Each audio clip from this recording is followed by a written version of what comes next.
Welcome to Movie Cheer Town. I am your host, AP, aka Mr. Movie Cheer. And on today's edition of Movie Cheer Town, we will be having a LaserDisc discussion. But I am not alone for this discussion. I'm joined by Ben, aka Rider Rated 18, regular in Movie Cheer Town. Ben, how are you doing, buddy? I'm doing well for AP. Thank you very much. And thanks for having me on again. And it's good to delve into LaserDisc once again, because the other one seems to be doing quite well since you uploaded it, and you wanted to know a bit more about it. So we'll talk about some more topics, and let's see where it goes. Yeah. Definitely. So, so for people who maybe didn't watch the first episode, so we did this about 2022 now, was it, Ben? Yeah, about that. Yeah. Quite a while. We've been meaning to do like a round 2 discussion on just LaserDisc in general, collecting, just the format, different case covers, and just talking about the format in general. So we thought let's do a round 2 of LaserDisc. So I will say in advance, I don't collect LaserDisc. Ben is the expert on this. He has more knowledge of this format than myself, and that's why it's great to have Ben here today to discuss the format. So I thought, first of all, before we start off, Ben, would you mind giving people a recap who haven't watched the first episode, kind of like a recap on like what the format of LaserDisc is and kind of your journey with LaserDisc? Because you did say beforehand you're not really collected much since that last episode, but just kind of your journey with LaserDisc and where you're at now with it as well.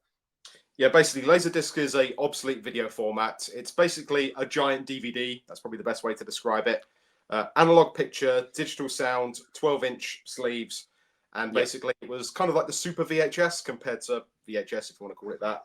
And it was very sought after, but not very successful. The mainstream public didn't really jump onto it. VHS was king back then. And then once DVD came in, LaserDisc just died off because not enough people got into it. But it's mainly for the aficionados, the true cinephiles, those that want, the best movie experience at home with the best digital signals, but also maybe not the best picture quality, but in terms of just having the movies on a different format, that's pretty much what it is. Yeah. Okay, so you said to it off. Obviously, we messaged prior to doing this episode today, and you said you're not collecting at the moment. So where are you at with collecting now? Are you still actively looking for new LaserDiscs, or are you kind of happy with what you've got currently? I mean, I do have the majority of the titles I was after, like all the 80s and 90s action films. Managed to get all them. Anything else now is kind of, if I can see it in the wild, I'll get it. If there's anything specific, I mean, we'll get into that subject later of like specific ones I'm after, but in terms of, the mainstream films I was after, I've got them all. So there's really no reason to buy any more. Like I wanted to get Con Air, Speed, Face Off, Broken Arrow, Robin Hood, Prince of Thieves, the Star Wars trilogy, all that good stuff. And, that's what it was really mainly for. But in terms of any other titles, there's really nothing much else. I mean, if I do buy them now, it's got to be something that I don't own already, or if it's a movie I've never seen before, or if I see it in the wild and it's cheap and it's in good condition, then I'll pick it up for a $5 or whatever. But yeah, that's mainly the real reason, because I've just got what I was after. Yeah, and it didn't take that long to get all that, really. So that's mainly the real reason. And also, I've been getting stuff out of storage and trying to get all the VHS back in the house, and I've been replacing old DVDs with new Blu-rays as well. So the collection has been sort of taking that turn as well. So LaserDisc has kind of just stood still for a bit. I've been focusing on mainly Blu-ray upgrades over the last year or so. Yeah, that's fair enough. Yeah. So I mean, want to get into it? LaserDisc, it was a format. I think it was 1978, and it kind of fizzled out in like the early 2000s. I think, didn't you say last time it was in Japan, it kind of went a bit longer, and then in North America it stopped a bit early, was it then? Yeah, I think it stopped in America around sort of 99, 2000, and then in Japan it carried on until at least sort of early 2001, and then it just stopped because once DVD came in, that's what everyone leapt onto, and there was literally no more market for it. And in terms of North America, I think that was probably the key market, and then once that stopped, it pretty much died. And the Japanese, they like to continue on with stuff, but obviously even they couldn't keep it going for as long as they could have done. But as far as I know, they carried on making players for a bit. I mean, I remember in Japan, I've heard stories and read articles that they carried on for a few more years making more players, but really it stopped around 2001. Right, okay. Yeah. So, I mean, I've been looking into this because I've asked you in advance, what titles did you feel like didn't receive the LaserDisc treatment? But I kind of asked you this, and then I looked into it further. I've been looking on eBay and thinking, and it's like, and you said it on the last episode we did, it was very much a mass-produced format anyway, so there really wasn't that many titles. I'm looking online and looking on eBay and thinking, what titles didn't get a LaserDisc release? Yeah. And I honestly couldn't see a LaserDisc where I thought, wow, that's a big movie that didn't get a LaserDisc release? I mean, is there any that you feel like maybe movies that came out kind of like on the cusp of LaserDisc finishing, or was there any in the midst of it all where you felt like that movie should have got a LaserDisc release and didn't get one? Or yeah, I mean, according to the LaserDisc database, the 2000 movie Pitch Black is listed, but the release was actually officially cancelled. So there were plans to get Pitch Black on LaserDisc. You know, the sci-fi film with Vin Diesel. Came out in 2000. And it is marked as officially cancelled. So that was in the works, but it never made it. So that would have been a good one. There's also a urban legend that apparently Gladiator starring Russell Crowe was supposed to have one, but it never happened. And that never got a release, no? Yeah, it never got a release, but there are people that claim that discs were made, but it never made it to stores. So I don't know whether there's like sort of early pressings or these kind of, pre-warehouse pressings or something. Some claim they've got them and they don't have them. It's kind of like this urban legend. So, and considering look at the time frame when the film was released, it would have been perfect for the format. But as I said, it just never quite made it. So you can take that what you will. It's just one of those urban legends that keeps getting talked about. Did Gladiator actually get manufactured? But I've never seen one, and I've never seen one with my own eyeballs or in a photo. So no.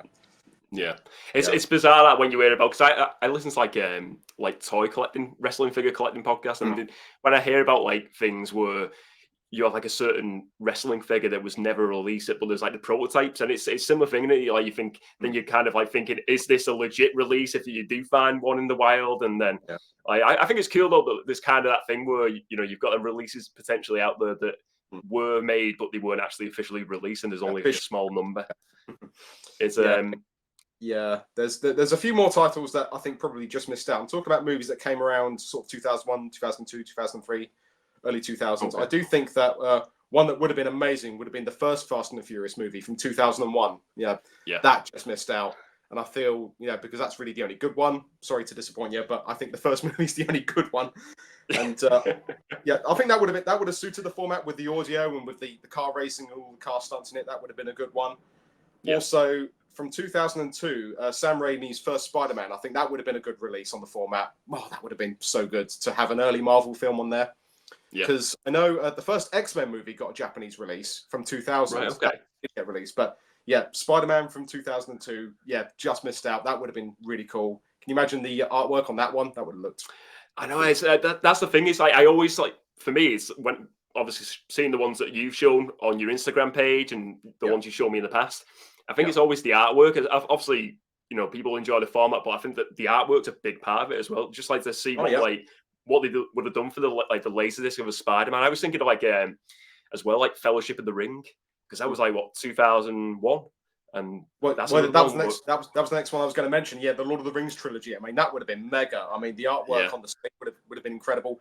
Would have been a lot of discs because it's a long film, so it would have been, probably would have been 2 discs, 4 sides, or if it was the extended one, it would have been maybe 3 discs, 6 sides. Who knows? And some have actually done some memes where they've got like the whole trilogy of all 3 films, the extended cuts, and it's got 2 people trying to lift it because it's just full of discs. So it's a shame that. Yeah, it's a shame that trilogy didn't make it. But I mean, at least the first one, the Fellowship of the Ring, that would have been prime for the format. But again, just a year too late, maybe a year and a half too late. So that's another one that probably just missed out. Yeah. Also, maybe the first Pirates of the Caribbean, the Curse of the Black Pearl, that would have been a good one. That was 2003. Yep. And there's so many movies on that cusp. They're like 2002, 2003. And these were like these big fantasy films with a lot of visual effects and with the digital audio. It would have been perfect. And probably the last 2 that just missed out was the other 2 prequels from Star Wars, Attack of the Clones and Revenge of the Sith, because they didn't make it. Because Phantom Menace did make it, but Attack and Sith did not make it. So it would have been nice to have had the prequel trilogy on the format, but again, it was just too many years too late. Yeah. So for starting a collection in 2024, kind of like tips for people out there or who want to maybe start a journey of collecting LaserDisc, what would you say? Any tips for people for collecting LaserDisc, and really any obstacles maybe with the players themselves? Because I know in the past you've said you've had trouble with some of the players, and I remember you saying you have to actually physically take it out of the player that time. So I mean, what would you say? Any tips for people wanting to get into collecting the format this year? and kind of like obstacles you think they may find with maybe purchasing them and getting the players? How have you found it really? I will say that the player is probably still the trickiest part. I mean, unfortunately, prices have gone up even more since we last chatted. I mean, yeah, I did look on eBay just before we came online, and there were a few that are like £150, sometimes £200. Those that were made sort of in the late 90s, as long as they're fully working, people are going to charge more for the players. So I would say the movies is probably the easiest part. The player is still going to be the trickiest part. And there's a lot of boutique ones from Pioneer, like silver players that can like do more. They can do more things. Like you don't have to flip the discs, or they've got better audio connections at the back, more switches at the back. And so, yeah, I would say the player is going to be the trickiest bit. So you're going to have to fork out a bit of cash for one. And as I said, technical issues are always going to be a thing. And like I said, touch wood, the one I got fixed is still working. And the other one I purchased as well, still working. But I know at some point they could go bang at any point. But yeah, you just, because I don't like watching long films on them, because I'm just worried they're going to break or they're going to get too I get you. So, yeah. I think it's just that worrying it though with like all the formats. I mean, like I was like my previous job I left, and they had like some of the old like CRT TVs with the DVD players. I was thinking, what, I'm going to take one of them because they were up for grabs. And I was like, I'll take one of them. It'd be cool to have one. And then I was trying about 3 of them out. We had 3 of them in like this warehouse, and then I tried every single one of them, and the DVD drive didn't come out, or there was some sort of error. They were like going black and white and stuff. There was just, I think that's just like, that's that worry with all the tech with like VHS players or LaserDisc players. You're always thinking, you haven't got a warranty. They're not as easy to get someone to fix them. And I think that is like, people are kind of like, if you want to invest in a format, there's that worry. Do I invest £100 in this player and then I can't do anything with it? Or it's, I suppose is that the worry? Do you think, have you ever had that with buying into the format initially? Were you kind of thinking that way, or? Yeah, that was one of the main hesitations. It's like, what if this does go bang? What am I going to do? And I think I told you I did find someone in North London who he's got his own little business, and he just fixes old electronics. And luckily I found him. But I've got to trek from like West London to North London, all the way through the central London, trying to find this random warehouse where this guy's got his own little business. And luckily he fixed it. But again, these people aren't around anymore. Like, not everyone knows how to fix them, and you've got the sort of the electricians that know these things. But again, it's a very sort of unknown oddity of a player, so not everyone is going to know how to fix them. I mean, I'm sure if you lived in Japan, you could probably get it fixed no problem, because they know their stuff. But like I said, the player is still going to be the main issue. But in terms of finding the movies, that really hasn't been an issue. I mean, you go on eBay, you go on the Facebook groups, everything's available. And if it's something quite rare, it's going to be more expensive. And if it's something very obsolete, like American TV movies, nothing that was like mainstream Hollywood or television shows or anything like that, or any sort of naughty films, I won't sort of mention that, that's sometimes we'll keep it PG. And but yeah, I think the biggest challenge will still be, getting the player, and also getting the extra audio equipment. If you want to unleash DTS or Dolby AC3, you're going to need an AV receiver, and they're not cheap. They're quite expensive. I still haven't bought one because they're just so expensive, and I wouldn't know what to do with it. So yeah, I'd say equipment and players are still going to be the trickiest thing. So you need to do a lot of research and try and pick the right deal. So, I mean, for yourself now, what's on the wish list, the dream list? Because I remember you said there was a Bond movie. Yes, The World Is Not Enough. Yeah, The World Is Not Enough, the third Pierce Brosnan film. Yeah, like I said, I've got GoldenEye, got Tomorrow Never Dies, but yeah, The World Is Not Enough was a Japanese only. So yeah, it's massively expensive. I've seen it on eBay a few times, but they want like £150 for it. And I'm like, I'm not paying that for one. I mean that seems cheap. I seen one for £600 on eBay today. I was just like, wow, that's bloody that's just daylight robbery. That is. That's right. I'm just hoping maybe that I might come across a job lot and like The World Is Not Enough is in there, and they just want like £50 for all of it. I'll just take the whole job lot. That's probably going to be the only time I'll find it. In terms of a few others, I wouldn't mind getting Scream 2 and Scream 3 so I can complete the original trilogy, because I've got the first one. And Scream 2 seems to be available, but Scream 3 was Japanese only because that came out in 2000. So it'd be nice to have Wes Craven's original trilogy on the format. That'd be a kind of good one. Yeah. Another one that came up was South Park, bigger, longer, and uncut. The feature-length episode of South Park. Oh, all right, okay. Right. Okay. I thought it was the movie. So I didn't. When was this? An episode, was it? Yeah. It was the movie that came out in '99. Oh right. Okay. Yeah. I know you. And that was like one of the last few North American releases. And again, people want to charge $300, $400 for it. I'm like, come on, it can't be. It's not worth that much. Yeah. So those are, and also two more. I'm still looking for the two Knight Rider discs as well, because there were two releases in Japan. One for the pilot episode and one for the season 4 premiere episode, and they were Japanese only. And again, I've only seen them going for like nearly £150 each. I mean, it's like, come on, it's only a 90-minute film. It's not worth That's a pricey investment. I don't need it, but the thing is, I kind of want it because it's like, I want to have Knight Rider on LaserDisc. I've got it on VHS, got it on DVD. I want to have it on all formats. You know what I'm talking about. So yeah, I get it, mate. I get it. Yeah, those are the ones. Yeah. So I mean, in terms of the covers, the LaserDisc covers. So you showed a few last time. In terms of LaserDisc covers, which ones do you think are better versions than the other formats? Have you got any that come to mind where you think this is a better case cover than the DVD or the Blu-ray or the VHS? Have you got a few in mind? Yeah, there's a few I've managed to pick out, and obviously not to share the ones we had before, but one that does come to mind is the Criterion Collection release of Ghostbusters.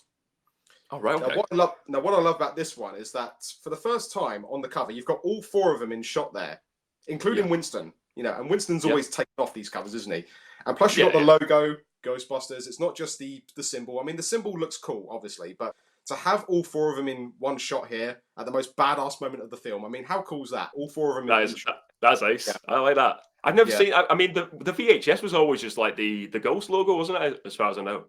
Just the Ghost logo, yeah. But just to have all 4 of them in shot there, I think that's just kind of cool. And it was never really used on any other release. And like I said, the fact that Ghostbusters won't come back to the Criterion Collection, I mean, this is like a real sort of treasure. I'm glad I got this one. So yeah.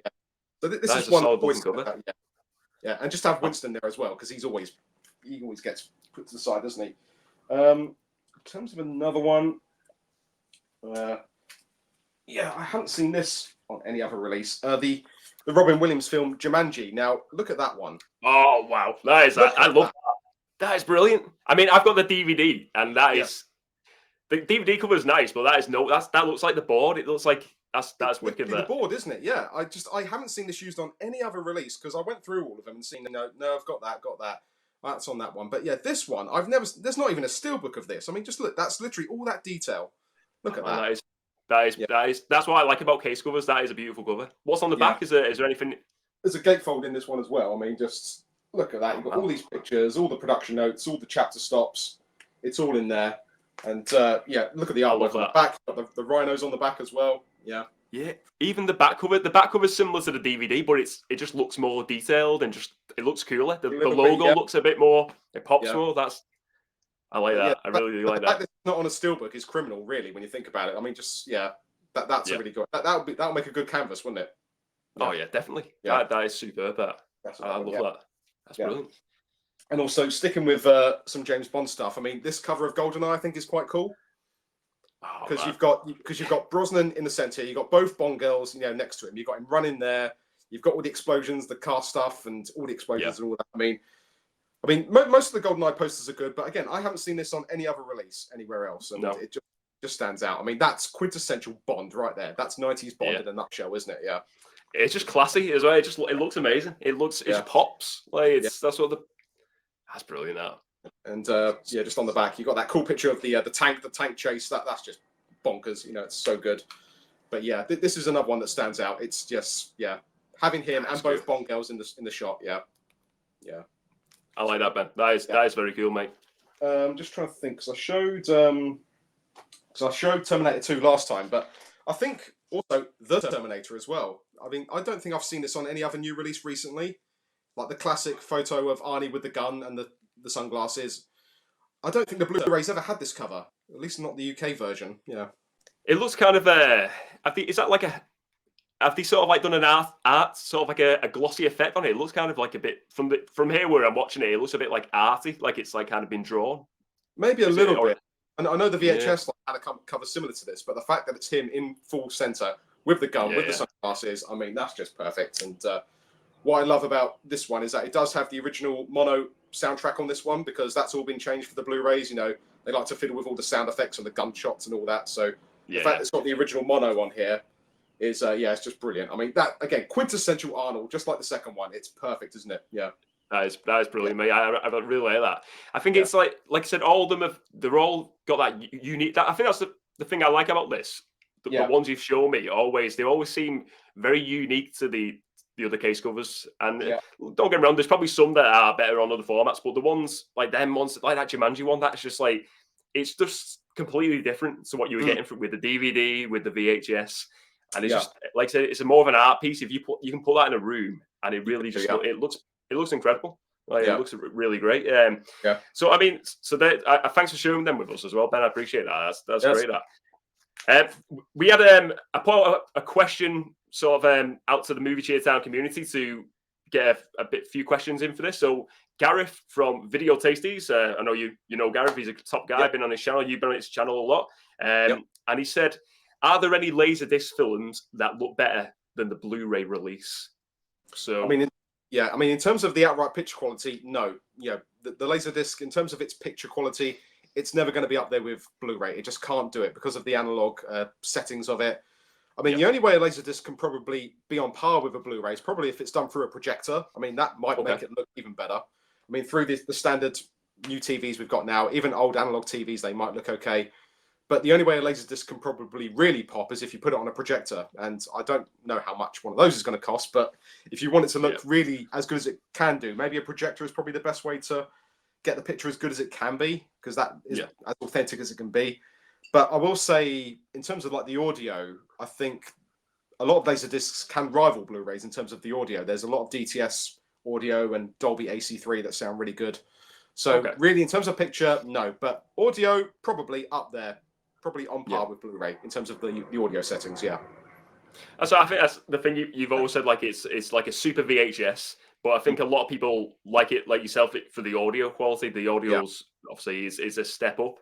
And I think obviously people who enjoy the likes of 4K and Blu-ray, they'd probably go to that format and be thinking like, this is just nothing super special. But I suppose the audio on certain movies though does really stand out and really does just gives it a bit of an edge over certain other formats, especially I suppose over like VHS and DVD, definitely.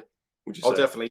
Particularly with something like Independence Day, a big 90s blockbuster. I mean, it just sounds amazing on this format. And also some of those big disaster films like Armageddon or Volcano or Dante's Peaks, all the sort of bombastic stuff like that. The audio on it is probably going to sound probably on par with the Blu-ray. Maybe not as good, but it's definitely up there. So the audio is definitely its strongest point.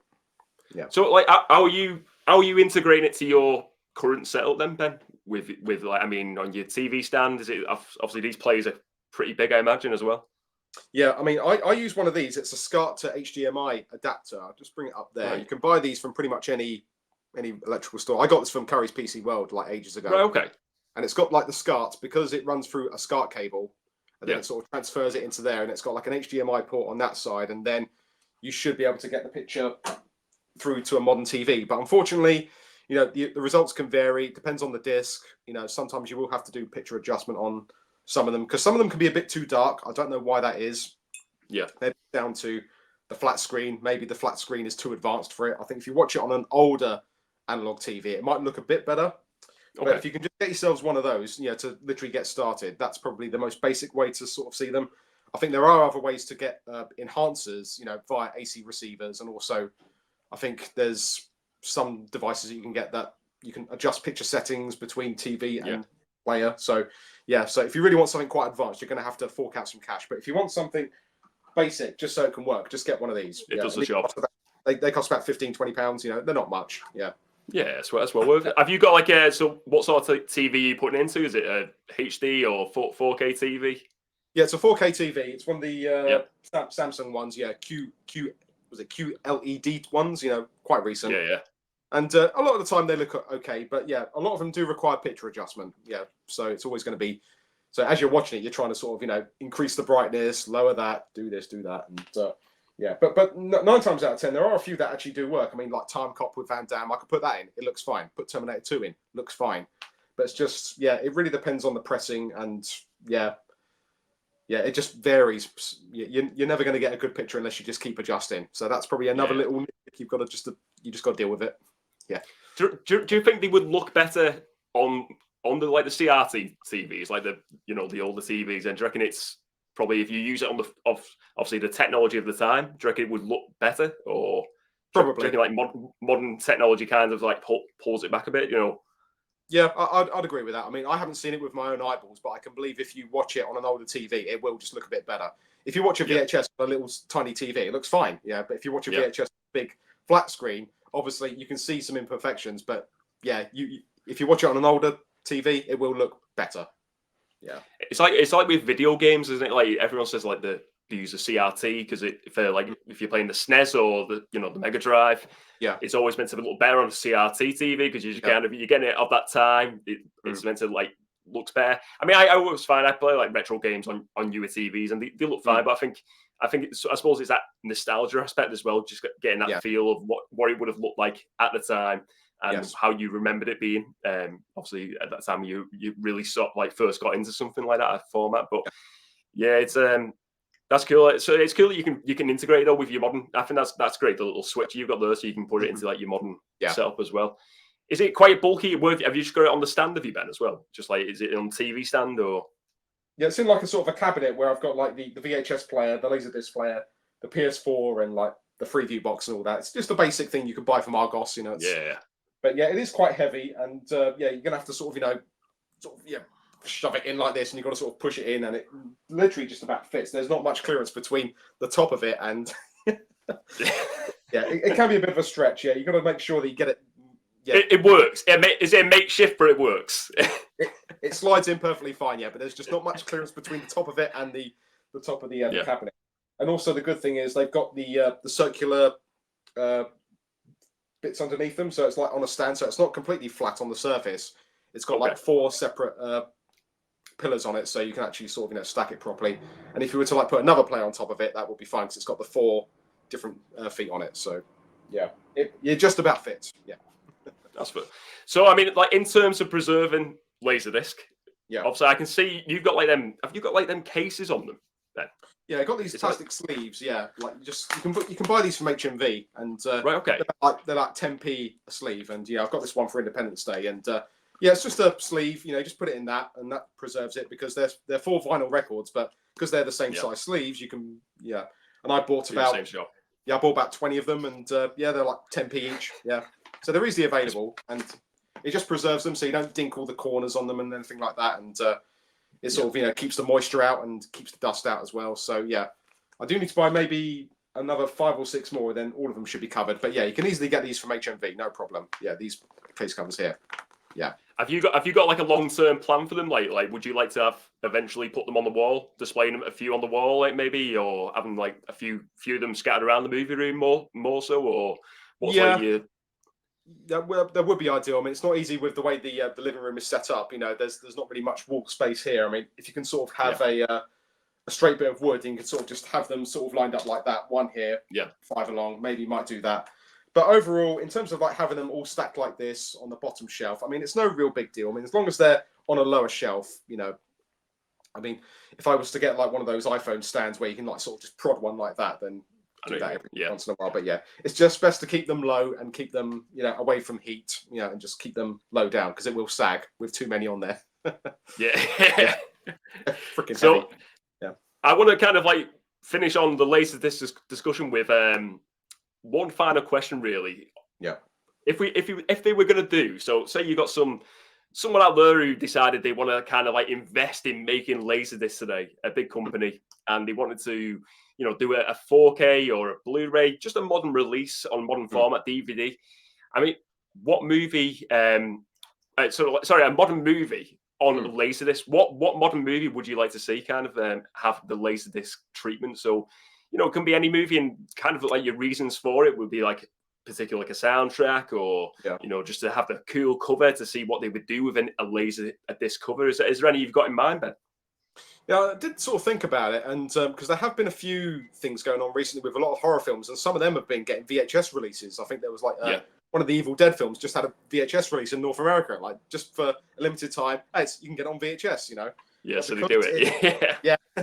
But because it's like cheaper to make them, it makes sense. I would say thinking long and hard about it. I think Top Gun Maverick would be a good one, just because the original was on the format, and with the way that film is shot, you know, everything in camera, it would just look so good. I mean, if you can get, let me get the Blu-ray. If you can get, you know, that as a full cover, you know, having Tom Cruise on a 12-inch, I mean, that would look pretty cool, wouldn't it? Yeah, and to definitely. have the original and have the new one together, I mean, that would look pretty cool, wouldn't it? Yeah, I like that. I like the idea of that. That's a good choice. And also, you know, I have seen interviews with Tom Cruise, and he was a fan of the format. He used to collect them. He might still have them. I don't know. He was a big advocator and said, like, he said it was the best way to watch them back in the day. So I'd say Top Gun Maverick is one. This one's a bit of a stretch, but I think Zack Snyder's Justice League might be a good one. That'd be a great one. That'd be a really great choice. I mean, could they physically do that though? Well, it would have to be maybe 3 discs, 6 sides, probably. 4 hours long. But the thing is, because it was shot in IMAX, you know, it might be okay, because there were a few films, well, not a few films, there was a few documentaries that were specifically filmed for IMAX back in the day. I think there was like some nature ones, I think there was some motorsport ones, and I think there was some NASA ones as well that were like filmed in IMAX. And they were all released on LaserDisc. So if Justice League was done in IMAX, then that could probably work. I mean, the audio would be really good. I don't know about the visual effects. That might be a bit shonky. I don't know. Because when you watch Justice League, you know, it's in the 4:3, isn't it? Because it's in full IMAX. Of course, yeah. So that kind of fits with it. But as I said, it'll be a really long film, so you're going to have at least, you know, 6 sides for it. So maybe one day. I mean, do you reckon do you think it could possibly happen, or do you reckon? I mean, just from your knowledge of the format, and obviously in the groups you go on, on the LDDB, what's it called, LDDB database and stuff, like the forums. Is it? Yeah, the LaserDisc database. So the Facebook groups like LaserDisc Forever and Infinity UK. Every time someone brings up this question, everyone's just like, no, it's not possible. It's not because it's possible. I just don't think the market's there for it. I just don't think the mainstream public would be up for it. Someone's going to have to invest, you know, to manufacture them. Someone's going to have to invest in marketing. Someone's going to have to invest in printing all of them, and then you got to sell them, and then, like, you know, you've got to then ship them out to people. And just because it wasn't a mainstream thing back in the day, I just don't think now it'll only be for like the aficionados that really want it, and I just can't see it happening. There's always something funny that comes up on April Fool's Day. They sometimes create these bogus articles where it says Pioneer are going to bring out a combi player, LaserDisc player, DVD player, 4K player in it. But it's like, no, it's not happening. Yeah. I've heard it before. It's not happening. No way. No. Oh man, I mean, you can only dream. You can have the dream. But I mean, it's a nice idea. But I like the idea of, I think Top Gun Maverick and obviously the Snyder Cut, I think they're 2 excellent choices there. Yeah, and maybe one more. I would say probably the Batman from 2022. I think that would be a pretty cool one, just because of how good that film looked in terms of the cinematography, all the neon lights and the rain and all that. Again, it would be another long one. It would be at least 4 sides. Was it 4 sides, 2 discs for that one? Because it's quite a long film. Yeah, it's going to be a big one. I think just to see what they do with the alternative artwork as well on that one. Yeah, that would look pretty good, because there were so many good posters for the Batman. So that would be another good one. But in terms of like other big films, probably not. Maybe some of the superhero stuff, but those are the only sort of 3 that came to mind. But it's encouraging, as I said, that VHS seems to be getting a bit of a resurgence with horror films, you know, getting like this limited release. And I think when they did the Guardians of the Galaxy soundtrack, they did a few cassettes for the soundtrack as well. That was available. Yeah. So there is a market for it. But in terms of like the big discs, I don't think it's going to happen. Yeah, it's not going to happen, unfortunately. Well, obviously that's the end of our LaserDisc discussion today. And again, I appreciate you obviously having the discussion, Ben. It's been ace. But I thought, as we did last time, we did something called the and I've not told you about this in advance. I thought I just kind of put you a bit more on the spot here with these questions. Keep these a bit surprised this time. Okay. So I'm going to put Ben on the Movie Cheer Town Truth Box. Yep. The last time, I'm going to ask Ben some questions. I need his honest opinions, and he's let's see what we got in the Truth Box this time. So I know you're into your racing and obviously sports racing. Mm-hmm. So I thought this is obviously a favorite racing related release. Now this doesn't have to be, it can be a movie related to racing, or and it can be any format. So have you got like a particular release, a movie, or maybe it's a documentary maybe on racing? Have you got a particular favorite one, or a few favorites that come to mind, Ben? There's quite a few documentaries that have come out, and just trying to think, looking at the the shelf down there because they're right in the corner. It's mainly sort of season reviews for Formula One and MotoGP touring cars. 1 or 2 documentaries. A lot of these sort of crash videos where you've got like an hour's worth of car crashes and bike crashes and whatnot. In fact, there is one documentary here. I'll just bring it out. Fantastic. There's been a few of these. And it's called Hitting the Apex, and it's based on the Motorcycle World Championship, MotoGP. It's narrated by Brad Pitt, and it sort of talks about an era from like 2012 to 2013 of the seasons during that time, the rivalries between the riders, and it was like fully shot for HD. And obviously Brad Pitt's a big motorsport guy; he's narrating it, and this is kind of like a cool documentary to check out. Some great footage, great audio. So yeah, Hitting the Apex. This is a pretty good one. Another one. Just try and bring it up. Motorsports. Is there anything else in terms of season reviews? See, this is what happens when you get put on the truth box. You get the honest answers, and Ben is giving the honest answers here. I like that. He's got them all behind him as well. And Ben, if you didn't watch the last video, Ben has got this sort of psychic trait where he can just find a movie like that. There's one more documentary that I think any racing fan should have, and that's Colin McRae, Rally Legend. This was made just before he sadly passed away, because he passed away in 2007 in a helicopter crash. Very sad. Yeah, I remember that. Yeah. And this documentary was made just a few months before the accident, so because he was hoping to make a comeback to the WRC, and he was given full access to his house and his collection of cars, and they were documenting his career. And it's just a really nice documentary, and it's a shame his career came to an abrupt end with that. So if you like World Rally, check this one out, Colin McRae, Rally Legend. So there you go. Fantastic. Yeah. So the 2 great choices. I'm definitely going to check. I want to check out that one with Brad Pitt doing the thingy. But I think Colin McRae as well. He used to have the video games, didn't he, as well, back in the day? The Colin McRae PlayStation games, is it right? Yeah, Colin McRae Rally, and I think there's Dirt as well. Yes. Super popular guy. Another one for the Movie Cheer Town Truth Box. Your favorite non-MCU Marvel movie. So you've got the Spider-Mans, you've got your X-Men's, you've got your Fantastic Four. I mean, there's obviously you've got Hellboys. There's some great choices over the years, I think, and obviously now they're integrating a few of them more so into the main canon of the MCU. Letting Ben just going off camera to have a little look in his collection, and I can see. Oh, he's got something. I know what you got out there. I know what you got. I used to have that. I mean, this is. I've got this is the whole series, but I do think the very first episode of the Incredible Hulk TV series with Bill Bixby, the very first episode. If you look at that TV movie, it's a pretty good origin story, and I would say the opening episode of the original Incredible Hulk with Bill Bixby, Lou Ferrigno, when he becomes the Hulk for the first time, when he does the gamma radiation, it goes wrong, and then he hulks out in the rain and the thunderstorm, and I'd say this is a pretty good start for the series, and also for a standalone movie, for an Incredible Hulk movie, I'd say it's the quintessential way to watch the Hulk as he should be. So I love that box set as well. The box set is the coolest looking box set that like. Yeah, all the discs are in here, and I need to watch this series again. I mean, it's a bit dated because it was made in the 70s, but in terms of the stories, there's a lot of good stories in here, and you can't beat Bill and Lou, in that role together. They made it work, and the pilot episode of the Incredible Hulk series, that's the non-MCU movie. No Bruce Banner there, David Banner, isn't it? David Banner, yes, yeah. That's awesome. Yeah. I know you're a big. I know you like your wrestling, like myself, and.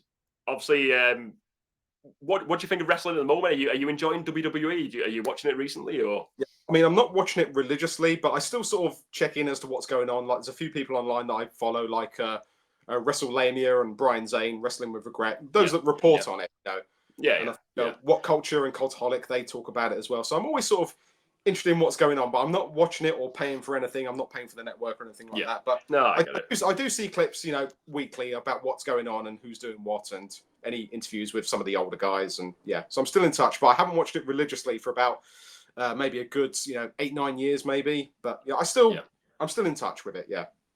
So I saw on your Instagram page recently you were showing some of the, I think it's the VHS of the Royal Rumbles. And I love them VHS covers are brilliant.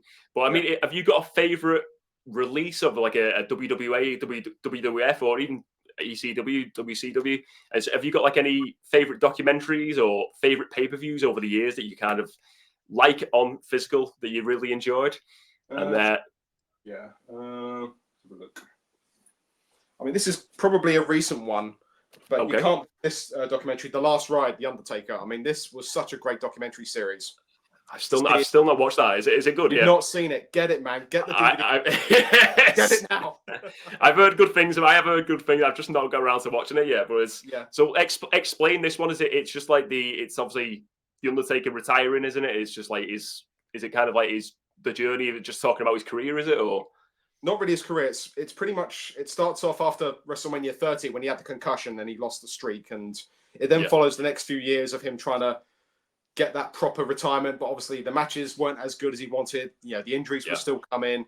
He wanted to try and go out on his own terms, and you're seeing him struggling to really go for it in the ring. And like I said, age it's going to catch up with you eventually. And it's basically an episodic series. I think it's like 5 episodes long.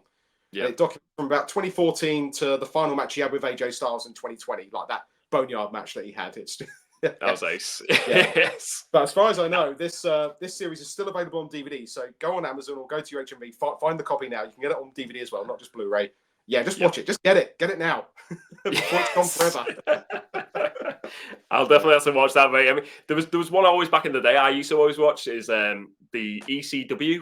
Rise and Fall of ECW. I don't know if you ever watched that one, but that was really... No, I missed out on that one. Yeah, I never got to buy it. As soon as I was looking for it, it's like out of print. And again, like LaserDiscs, that's like 50 quid on eBay now. It's ridiculous. Yeah, that's what I mean. It's crazy how they go up in price, especially now with obviously WWE. Now they've stopped making the physical format. I don't know if they're going to kind of pick it up with a different company, but that seems like I haven't heard any momentum. I mean, the website is still open, but there's no new releases. Yeah. So I'm guessing any stock that's left over, you can still get, and you can still buy a lot of it through Amazon. So the stock is still there, but once it runs out, that's going to be it. There's been no releases since their last Saudi show they did. I forget which one it was. Yeah, they used to do I think you call them tagged classics, and you get like 2 pay-per-views on one DVD. Yeah, some of them on eBay, like you said, because they're out of print now, the prices are crazy. It's like you're paying like 30-40 quid for one disc, and you're kind of like, I enjoy it. And there's some of them out there I really want to pick up over time, but it's just like, kind of like you're thinking 40 quid, 50 quid, that's for one disc. It's like, it's a lot to pay. Like, but I suppose now is probably the time because they're only going to get higher and higher the prices now. They will do. Yeah. I mean, I've got a fair few of them. Not the biggest collection of tag classics. I mean, it's a mixture of VHS and the tag classics. I mean, I managed to get all of the UK pay-per-views that they did, like Insurrection and Rebellion. They did a few of them back in the early 90s. Sorry, late 90s, early 2000s. Yeah. And there was one that I managed to pick up. It was like UK Rampage that was done at Wembley, and also there was what was the other one they did? Battle Royal at the Royal Albert Hall. That one show they did in the Royal Albert Hall. It's not the best pay-per-view, but again, it's just a cool event to see it inside the Albert Hall. I never go back there, so that's one of them that always sticks out. So, I've got a few of them as well, tag classics. That's brilliant. So I want to put you one more for the movie Cheertown Truth Box before you go, and you kind of touched upon this with with obviously the Snyder Cut. But what is your favourite Snyderverse movie? So in this, we got to count obviously the ones Zack Snyder obviously directed, but you can count like the likes of The Flash. And some of them other ones, Aquaman. Have you got a favourite out of them, and maybe one that you felt like got criticised a bit more so, and was something you really enjoyed? I mean, it's a very hard sell between the actual Justice League movie that he did, and also Dawn of Justice with Batman and Superman. But I do feel that when it was Bat versus Soup, it was kind of a little bit divided. But then once it came to disc, there was like that extended cut, and that helped it a little bit longer. And I managed to get the 4K. This is one of the first 4Ks that I bought as well.